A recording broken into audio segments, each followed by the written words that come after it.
dated June 18th, 2020. Eric, would you call roll? Commissioner Pye? Here. Commissioner Hartman? Commissioner Brown? Here. Commissioner Rivers? President Magiera? Here.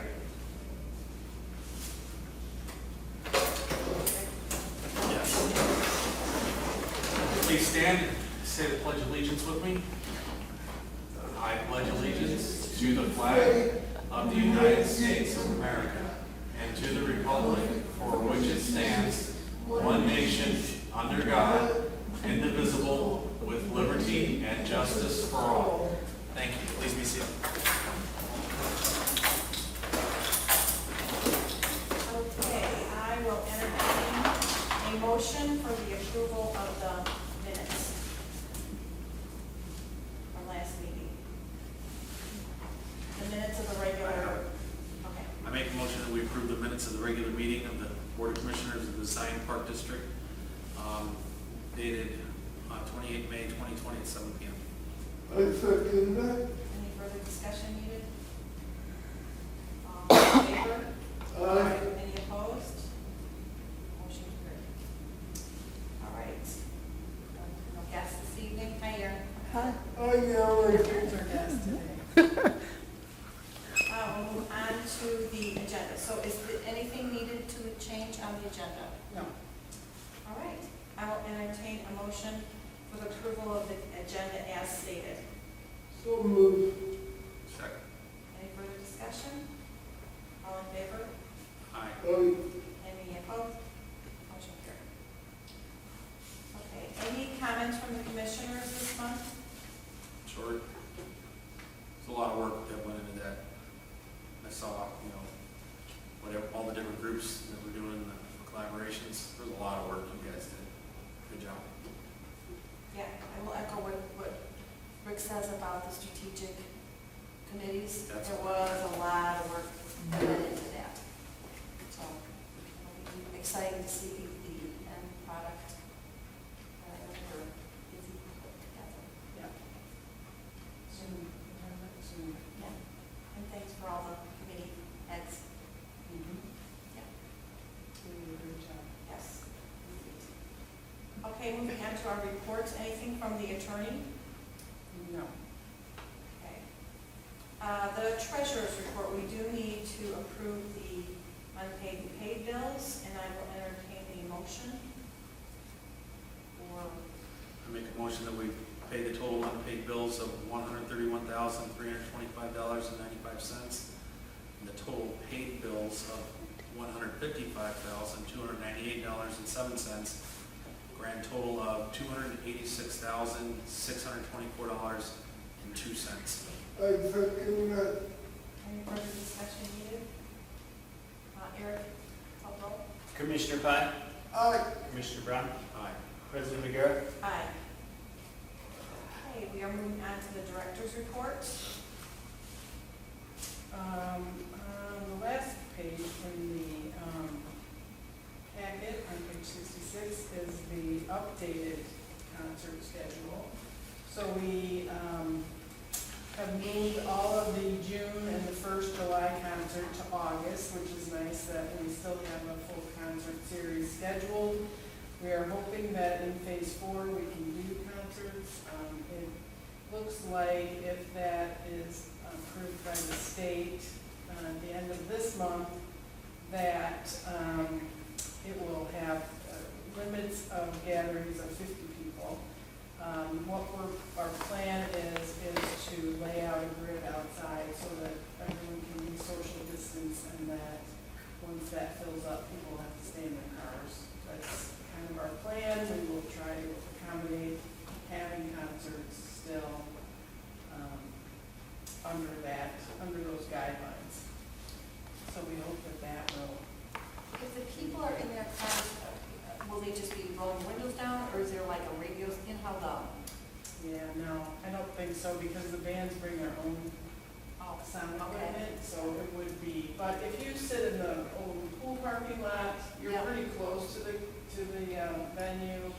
Even if you're up on the circle in Mhm, front there, you know, The You sound hear it, carries yeah. pretty good. I mean, even if you had to go over to the church parking lot, you would still be able to hear it. You can hear it in the golf course. Yeah, You yeah, hear it on Thursday. right. So, you know, we're gonna lay a grid out and just try and, you know, work with people. And thinking there probably will be people who will come out for it. But, so, we're excited to hopefully have that happen. So that's really the only thing that I wanted to make sure that you saw. And it does state at the bottom of this that, you know, we are only gonna do this if we're allowed to under the phase 4, if they move forward with that, and that there are limits. So, hopefully, that's something that you can look forward to, that will continue this summer. So that was the only thing that I really wanted to add, other than my written report. Okay. All right, we will move on to new business. First new business is I'd like to open the public hearing concerning the intent of the Board of Park Commissioners of the district to sell 1.6 million general obligation limited tax park bonds to provide for the payment of land condemned or purchased for parks, for the building, maintaining, improving, and protecting of the same and existing land and facilities of the district, and for the payment of the expenses incident thereto. So now I'd like to open the floor for any written or any comments from the guests, Aaron, or commissioners. We usually see any written comments, just Okay? put that in there.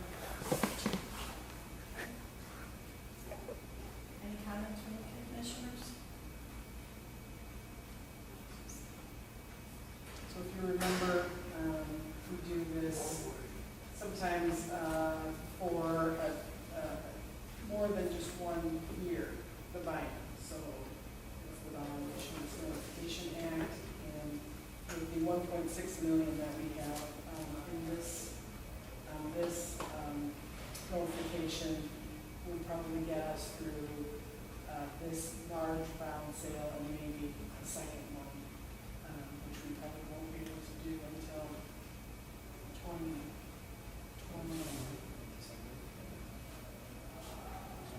No, 22. Oh, that's right, it's a 2-year film. Yeah, that's right. 2022. So, that's general. The 1.6 million is just for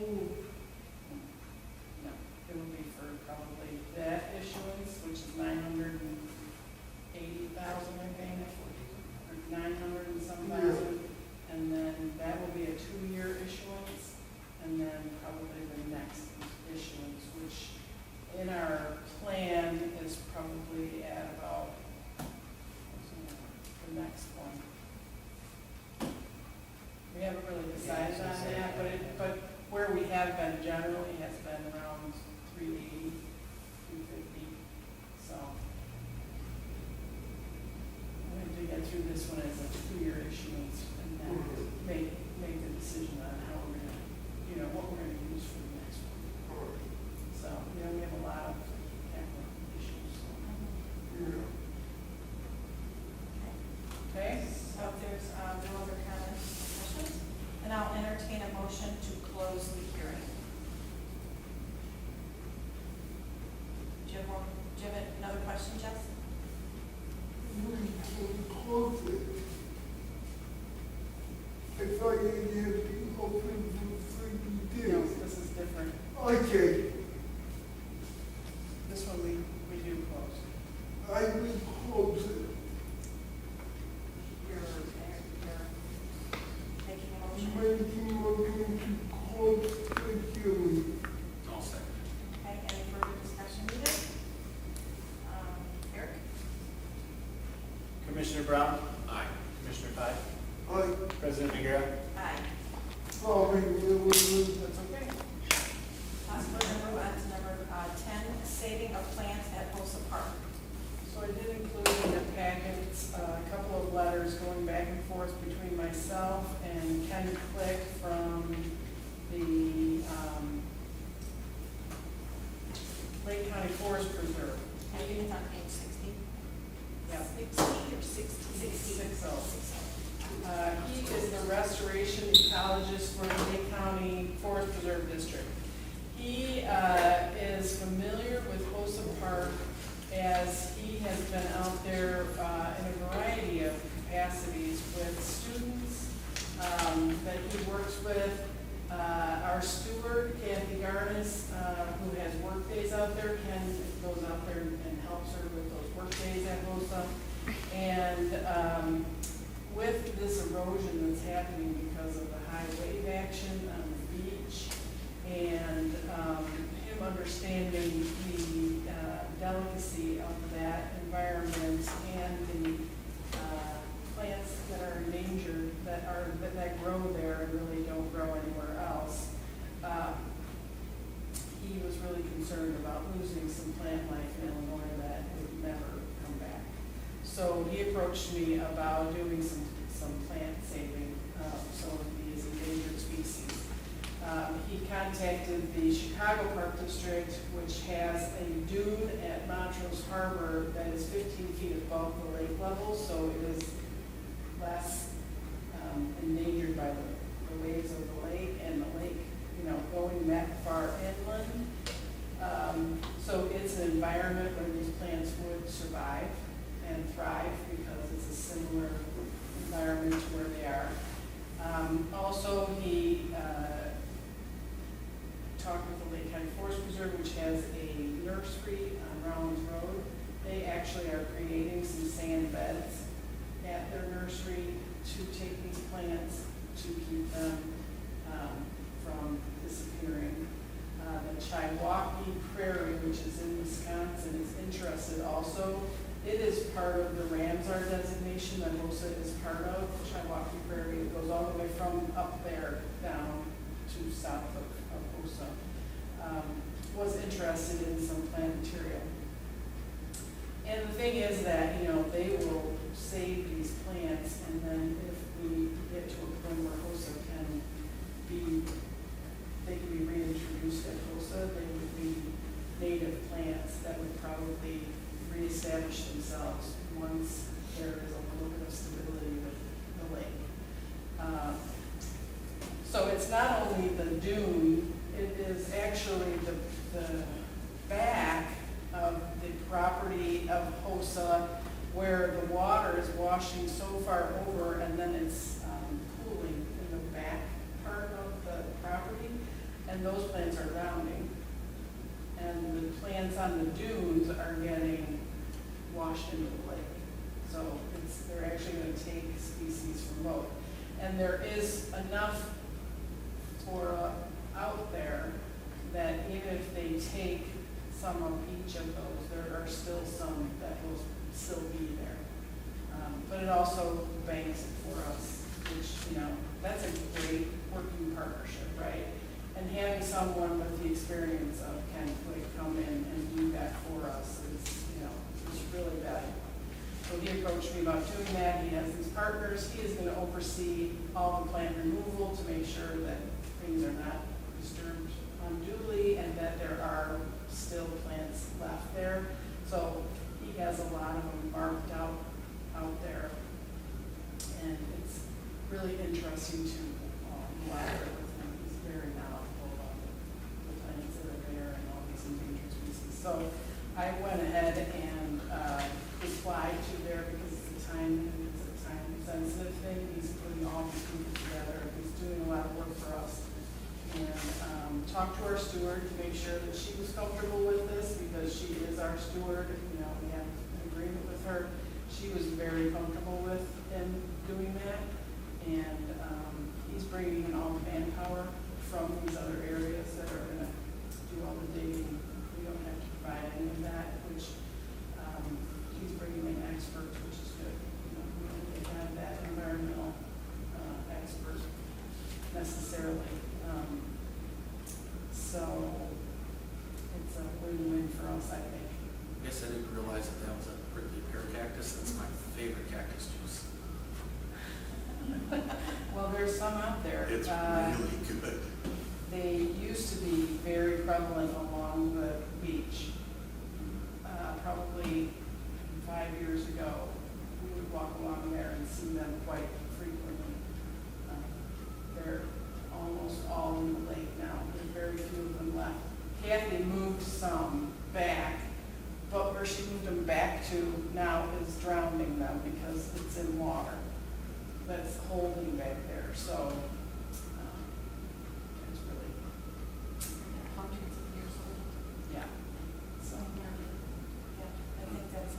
So that, I just wanted to make sure that you guys were aware of that this is, a great partnership for us to be part of. I replied to them that we were very interested in doing this. The Department of Natural Resources, Brad Semmel, who we work with, we have an agreement with them that actually came from when Rich was the director. They will do any prescribed burns out there. So we have that agreement. They're burning the north unit. They will include those if they feel it's necessary. It's been, I don't think they've burned out there ever since I've been the director. I think they maybe did before. But anyway, we've had an agreement with them for a long time, so he's also part of this. And so it's a great partnership working with these people. And so I just want to make sure you all are aware of that and that it's a good thing that we're doing for the environment. Yeah, I'm glad you said it. Yeah. And then hopefully we can reintroduce them back out there if we need to. If there's something that we really can't find out there after all this is over. Something that was there and now is not there, you can introduce it back. After years of low lake water, across the Midwest, lake water is back. A lot of people are happy, but then they don't realize there's also the other side of the coin. Right, but there is the truth that, Lake County is having higher rainfall than it used to have, and there's more storms on the lake, so the wave action is really impacting the land more so than it did when the lake levels were just higher previously. So there is, the DNR is actually working on a project, and this started, I think, in Wisconsin, to put some kind of rocks out in the lake to slow that wave action. Not the big blocks that used to be, you can see those out at the north unit, they put those out in probably when they put those out, probably in the 70s, I guess, to save to try and save from the erosion, but they're just falling into the lake now. So this is something that's actually in the water out off of the beach. So I'm interested to see if that actually makes a difference. You said it's 2.5 feet away from its all-time high ever in history. Yeah. So it's really high. It's high going into the period of the year when it's the highest. Do you think we might get room to walk at some point? I don't know. So far, I was worried about the boardwalk, and actually the winter is what worries me about the boardwalk more than the summer, although the waves were kind of beating it up in the spring. There were boards that got loose on the one side that's facing the lake. But the winter is where the problem is. If it gets icy and the ice builds up in the sand, which has happened out there, that's where I see it really breaking up the boardwalk. So it probably depends on how we're going to enter next winter, what the lake level is when we get to that point. We've had 2 really mild winters the last 2 years, so we didn't have to really worry about that buildup of ice. There wasn't even very many days where it was like slushy, the lake, which, there's times when it's really slushy for a long time, but it wasn't even very many days it was slushy. And we did remove one section already in itself. Right, so we could remove that next section maybe before next winter to where it would be straight north and south. east section would be completely removed, and that might help to have any issues in the winter. The other thing is that the sand is building up there on that east side, which might help it also, because if the dune gets high enough there, it might actually protect it some from the ice. So I think we'll have to see what happens, and, you know, as we go into winter. But I would like to hope that we stay okay. What's gonna happen? Any other questions? Okay. We don't have to vote on that one. The next one is item 11, phase 3 and phase 4. Right. The state of Illinois guidelines as it relates to the park district Right. operations. What So- page are we looking at right now? Oh, it's not in, I don't believe that's in the packet. Okay. It's just in my report, there was a paragraph, but I wanted to really just make sure that you guys were understanding where we're at with this, because I think there's a lot of park districts that are putting out a lot of information, and people are talking about who's doing what and what's going on. So I thought we should have a discussion about what we're doing. So you know that both golf courses are open, we were able to do that at the end of May, and those are going well. There could be some changes in phase 3 with actually utilizing the clubhouse, because the clubhouse currently is not open for dining inside or sitting at the bar inside. We have everything outside.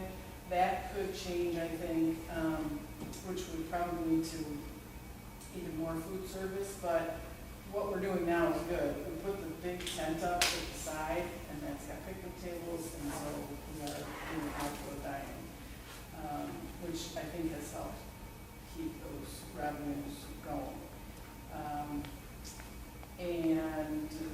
We're starting outdoor fitness classes. The tent that's up here, that's for outdoor fitness classes, which was allowed in phase 3 for fitness centers. The indoor facility is not open. We are preparing for that to open as we go into phase 4.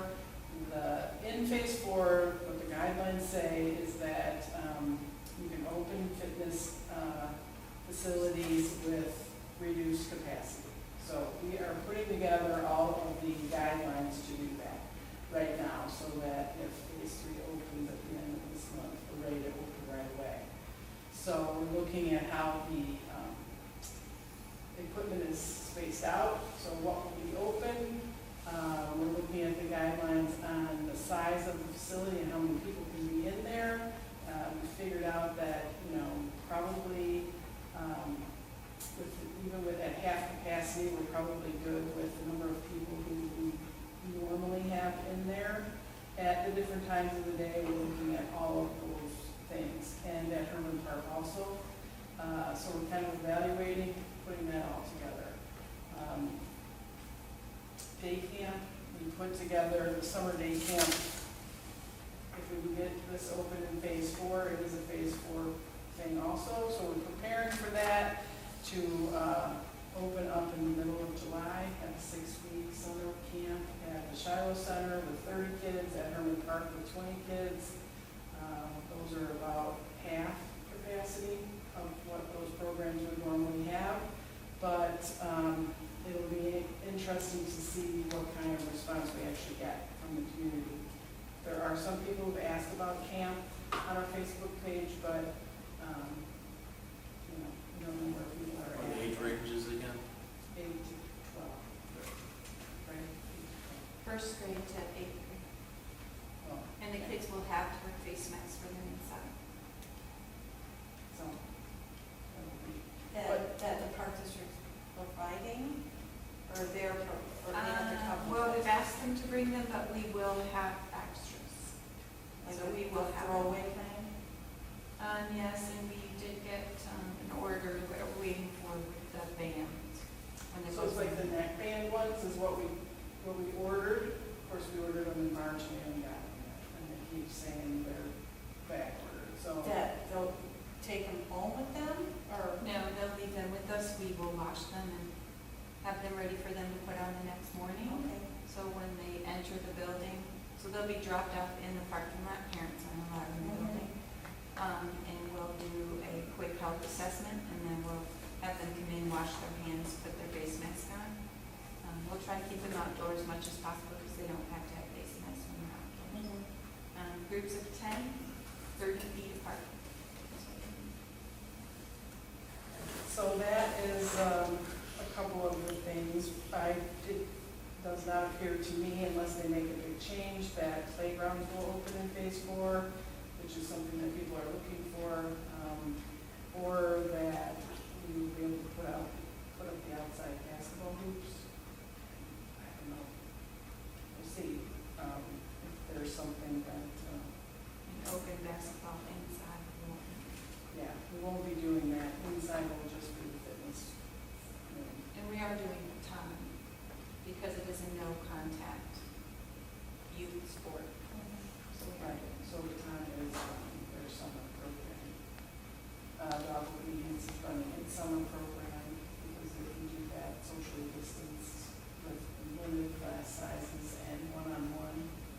There is some one-on-one training that's going on in the fitness center, Personal training. but our personal trainer is very busy, so she's very limited with who she's doing personal training with us. So just wanted to, as you see, there's a lot of park districts that are doing virtual programming. We really haven't done a lot of that in this community. First of all, a lot of what we heard was that, just getting through school was really difficult for kids in our area, getting connection to internet, getting devices, and that once they're done with school, they're not interested in doing their activities on the computer. So there's a lot of investment to do on virtual programming, and I just, I think that it's not the way for us to look at our resources. The library was doing some and they only got like one participant, if that. So there wasn't a lot of positive response.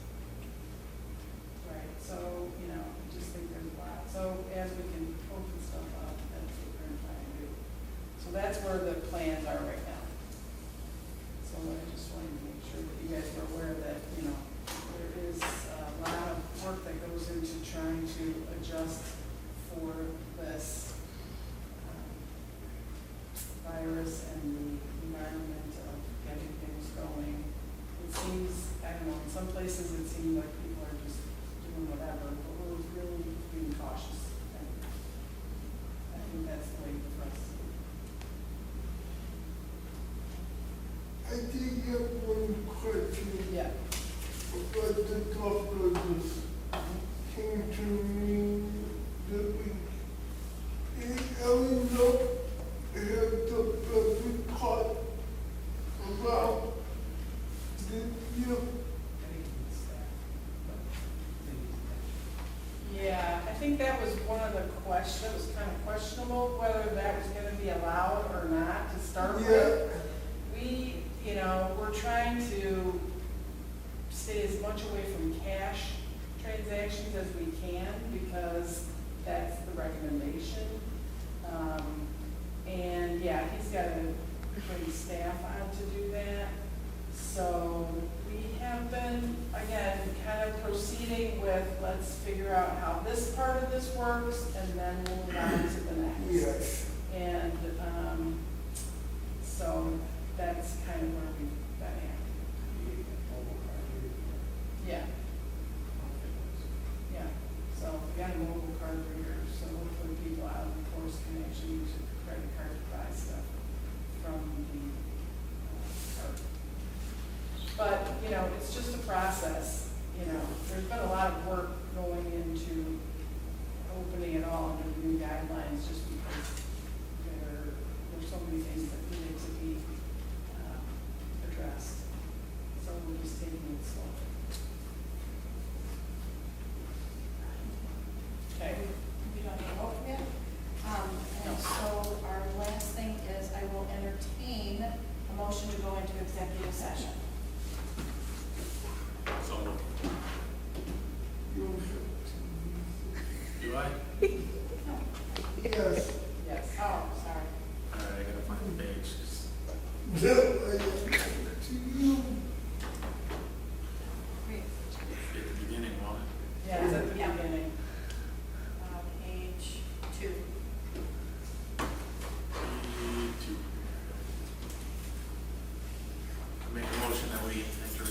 session for the purpose of board discussing employment, compensation, discipline, performance, or dismissal of employees pursuant to section 2C1 of the Illinois Open Meetings Act and real estate acquisition pursuant to section 2C5 and closed meeting minutes discussion 2C21. I second it. Any discussion?